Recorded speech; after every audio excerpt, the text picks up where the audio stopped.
అందరికీ నమస్కారం। ఈ వీడియోలో మీకు కామ వశీకరణం ఏ విధంగా చేయాలి, ఎన్ని రోజులలో మీ వశమవుతారో మీకు వివరించడం జరుగుతుంది।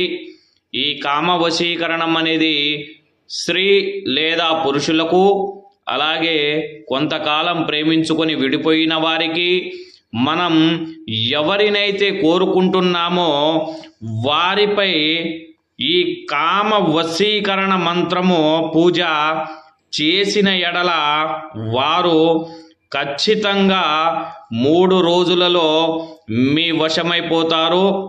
ఈ కామ వశీకరణం అనేది చాలా శక్తివంతమైనది।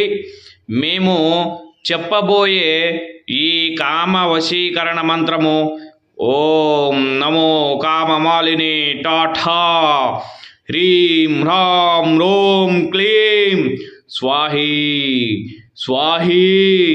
ఈ మంత్రాన్ని మీరు ఎవరినైతే వశపరుచుకోవాలి అనుకుంటున్నామో వారి పేరుని రావి ఆకుపైన రాసుకొని, మీకు ఇష్టమైన దేవతలను తలుచుకొని ఈ మంత్రాన్ని ఉపదేశించండి। మీరు కోరుకున్న స్త్రీ లేదా పురుషులు 3 రోజుల్లో మీ వశమైపోతారు। అలా జరగని ఎడల ఈ వీడియోలో కనిపిస్తున్న శర్మ గురువు గారిని సంప్రదించవచ్చు। శ్రీరామ రక్ష సర్వ జగద్రక్ష।